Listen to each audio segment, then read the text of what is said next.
Alright, welcome back to this new inspirational video.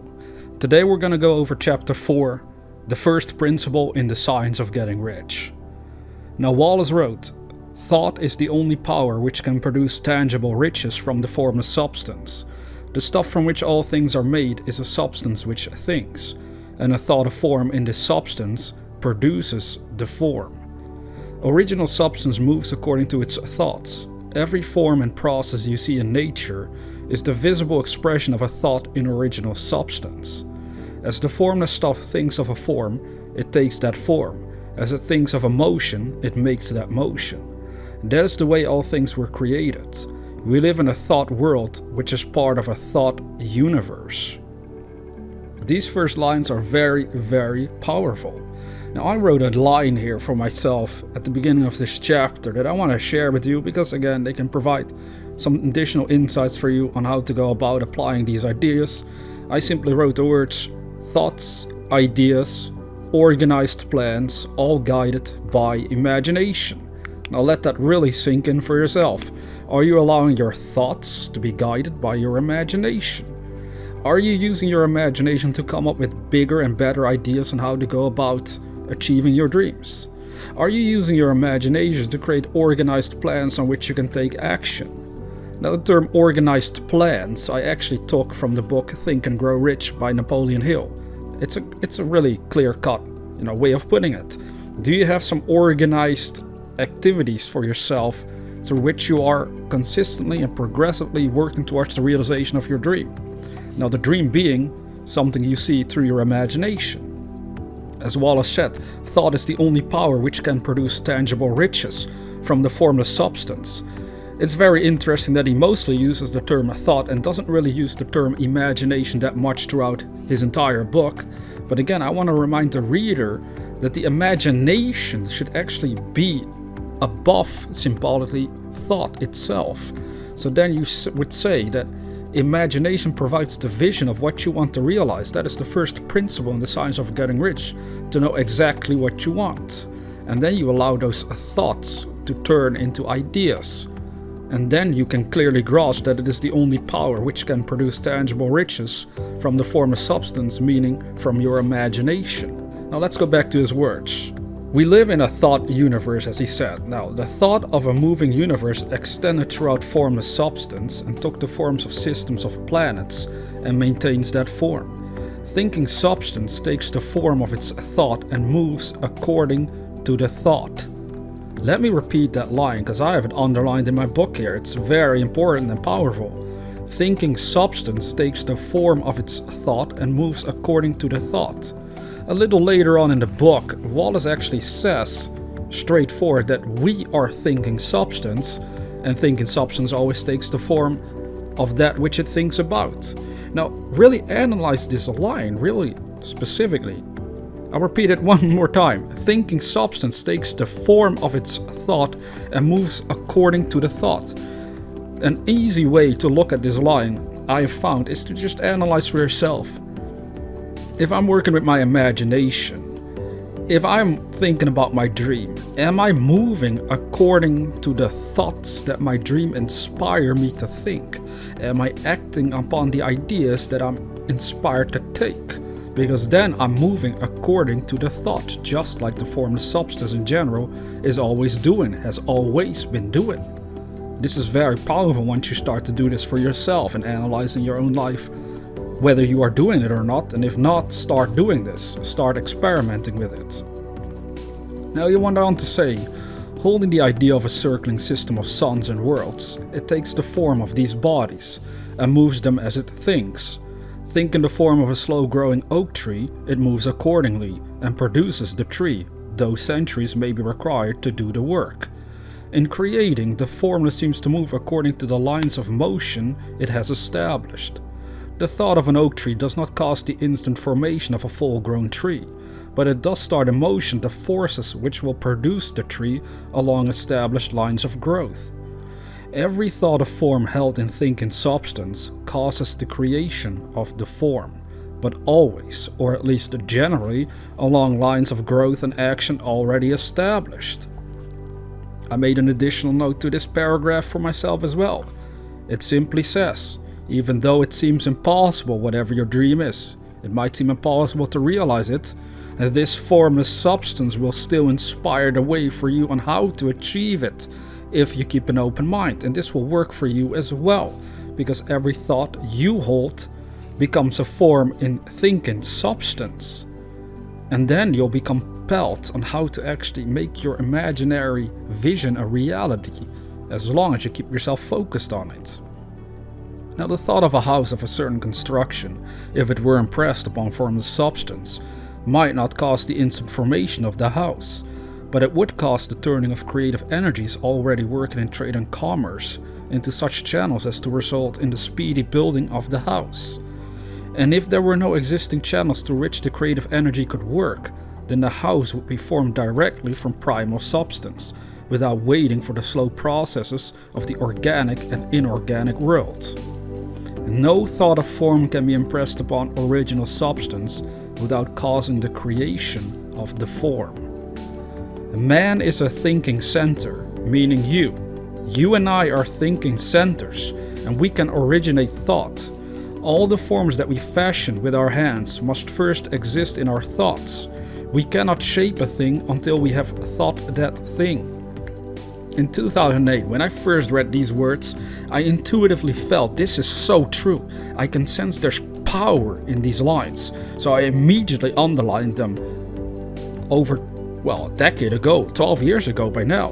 And it's still here in the book. And every time I read it, I'm like, how fascinating. Years later, I finally understand it very clearly why this is so. Back then, I could just only sense that it was true, but I didn't really understand it entirely yet.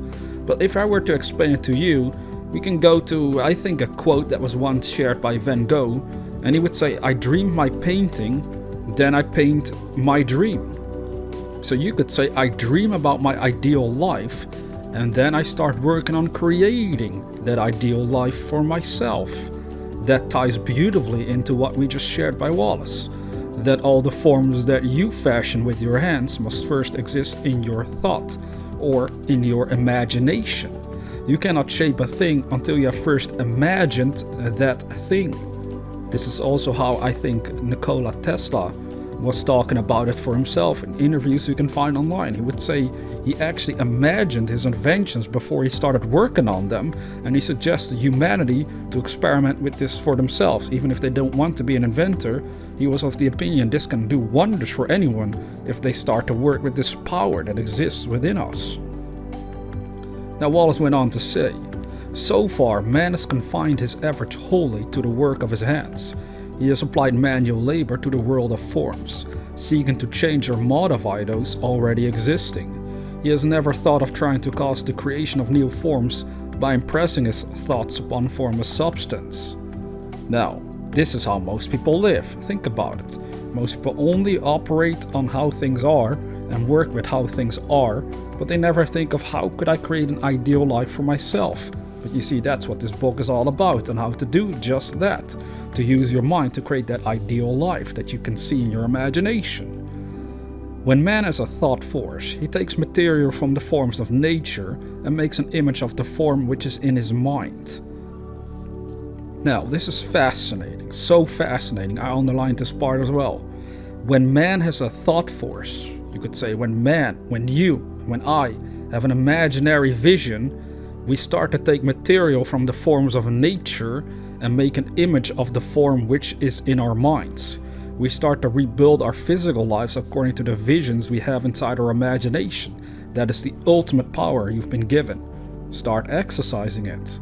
But Wallace went on to say, so far, man has made little or no effort to cooperate with formless intelligence, to work with the Father.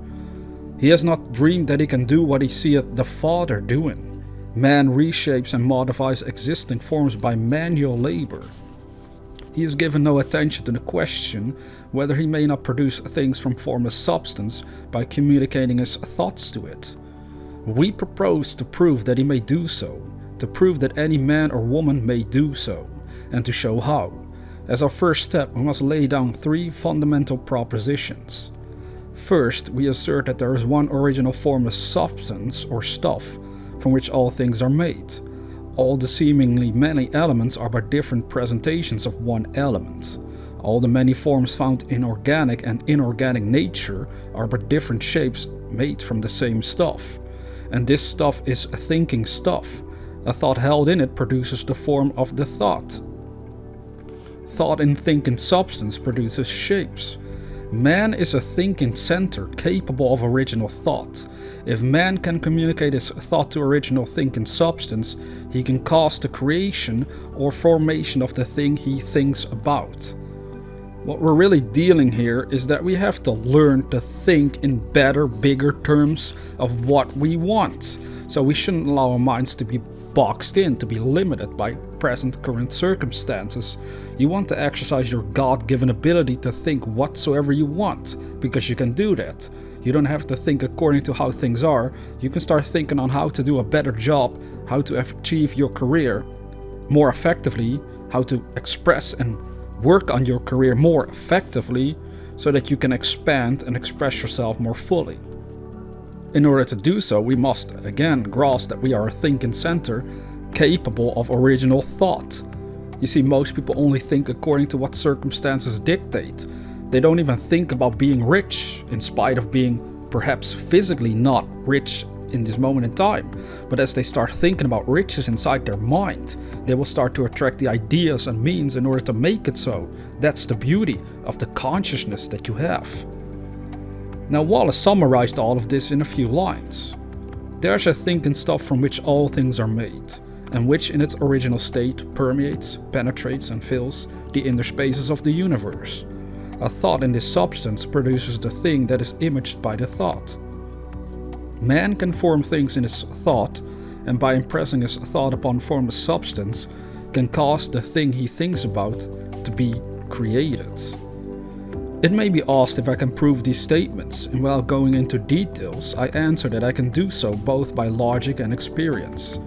Reasoning back from the phenomena of form and thought, I come to one original thinking substance, and reasoning forward from this thinking substance, I come to man's power to cause the formation of the thing he thinks about. This is so important again. The words that he used, the phenomena of form and thought. Another way of putting that, the phenomena of your physical circumstances and your imagination. Can you see the link there? Can't you tell? If you want to reorganize your home, for example, you need to first build a picture in your mind of what the improvement would look like and how you would have the room look. Now, this is the same power that we can apply to every area in our lives. Most people might not even understand this. Actually, they don't. But if they hear about it for the first time, they might still doubt that when I say it. But it's so true. Just really think about it. You have an ideal career in your consciousness of how you would like to live, how you would like to make a living. Start seeing it in your mind's eye, and then understand you can actually create your physical reality, the phenomena of form and circumstances according to what you're imagining and thinking. That is what he's talking about, because there is only one original thinking substance. He went on to say, by experiment I find this reasoning to be true, and this is my strongest proof. If one person who reads this book gets rich by doing what it tells him to do, that is evidence in support of my claim. But if everyone who does what it tells him to do gets rich, that is positive proof until someone goes through the process and fails. The theory is true until the process fails, and this process will not fail, for every man who does exactly what this book tells him to do will get rich. Yes, I have evidence of this in my own life. When I work on goals and build a picture, as he suggests we start working with our minds, I see it in my mind, and then I work towards the realization of that vision, of that dream that I have in my consciousness, and so far it has never failed for me, no joke. And it will never fail for you, whatsoever your dreams are. You better start believing in yourself, because you have that power. It's time to outgrow all the limitations that you feel are holding you back, because you don't again have to be stuck in such a lifestyle if you truly understand the power of consciousness. Now we're gonna get into the first part where Wallace is starting to give some indication of what the certain way of living really means. He went on to say, I have said that men get rich by doing things in a certain way, and in order to do so, man must become able to think in a certain way. A man's way of doing things is the direct result of the way he thinks about things. To do things in the way you want to do them, you will have to acquire the ability to think the way you want to think. This is the first step toward getting rich. To think what you want to think is to think truth, regardless of appearances. You see, here he's putting it quite, clear cut to us. It's that we have to start exercising our ability to think whatsoever we want to think in spite of the circumstances in which we find ourselves. Because even though you might be physically poor, again, if you start thinking of riches, of success, of wealth, of living a good life, you will automatically outgrow your present circumstances, because you will be compelled to do and grow towards the direction of the ideas that you're holding inside your consciousness. No, he says that we want to think truth regardless of appearances. Again, we want to think of what we want regardless of appearances. That will be our truth, the truth that will set us free from our limitations. Now, every man has the natural and inherent power to think what he wants to think, but it requires far more effort to do so than it does to think the thoughts which are suggested by appearances. To think according to appearance is easy. To think truth regardless of appearances is laborious and requires the expenditure of more power than any other work man is called upon to perform. I made a note here for myself that I want to share with you, and it simply says, don't be afraid to express your imagination. It's the source of all creation. Trust your imagination. Don't look for signs, simply trust. Our spiritual bodies don't get sick or poor. Well, we get into that in a little bit, because he even reminds us of that. But another way of saying it is follow the thoughts, follow your imagination, and not the appearances of things as they are. That's all we're talking about here. Really let that sink in and experiment for yourself. You can feel the power behind this once you start applying this in your own life. Another way of saying it is learn to think what you want in all areas of your life, regardless of the current physical appearances, because they will change around as you change your mind. There is no labor from which most people shrink as they do from that of sustained and consecutive thought. It is the hardest work in the world. This is especially true when truth is contrary to appearances. Every appearance in the visible world tends to produce a corresponding form in the mind which observes it, and this can only be prevented by holding the thought of the truth. To look upon the appearance of disease will produce the form of disease in your own mind, and ultimately in your body, unless you hold the thought of the truth, which is that there is no disease, it is only an appearance, and the reality is health. To look upon the appearances of poverty will produce corresponding forms in your own mind, unless you hold to the truth that there is no poverty, there is only abundance. I made a note here and said, my imagination is abundant. Your imagination is abundant. You can keep coming up with all sorts of ideas in order to get rich. You are not poor at all. From a spiritual point of view, you are also never sick at all. Physically speaking, you might get sick, but that's all there is to it. You have to understand your spiritual nature as well, and then you realize when you're in those dream realms, you can actually experience being totally healthy. And that's the real you. That's the real immortal part of your existence. It's the spiritual self that has always hinted at us through our dreams to begin with, and one day you'll go on a journey beyond this body once this drops, and you'll be amazed, I can say you that much, about what becomes possible and clear to your conscious awareness at that moment in time. You realize then that you were never sick and you can never die either. Of course, physically we do, but spiritually, on an actual spiritual level, we can never have that happen to us. Now, Wallace said, to think health when surrounded by the appearances of disease, or to think riches when in the midst of appearances of poverty, requires power. But he who acquires this power becomes a mastermind. He can conquer fate, he can have what he wants. Again, we're talking about the ability to think independent of circumstances. And you can do that right now. If you have a job that you don't like, just start thinking about the sort of job you would like to have, the sort of career you would like to have. So when you're working in a job that you currently physically don't like, you can still entertain the job you would like in your consciousness and start getting excited and motivated and passionate and determined to make that your reality instead. And you'll grow your way towards it. This process really works. This power can only be acquired by getting hold of the basic fact which is behind all appearances, and that fact is that there is one thinking substance from which and by which all things are made. Then we must grasp the truth that every thought held in this substance becomes a form, and that man can so impress his thoughts upon it as to cause them to take form and become visible things. When we realize this, we lose all doubt and fear, for we know that we can create what we want to create. We can get what we want to have and can become what we want to be. As a first step toward getting rich, you must believe the 3 fundamental statements given previously in this chapter, and in order to emphasize them, I repeat them here. There is a thinking stuff from which all things are made, and which in its original state permeates, penetrates and fills the interspaces of the universe. A thought in this substance produces the thing that is imaged by the thought. Man can form things in his thought, and by impressing his thought upon formless substance, can cause the thing he thinks about to be created. Now I want to add to that an additional side note for you to contemplate as well, is that I wrote I need to build up everything in imagination and then express those imaginary states in my life. So you need to do the same. You need to first build up what you want to realize inside your imagination, and then you must learn to express those imaginations or those imaginary states in your life, to act according to your own dreams, so that they can become a reality with and through you.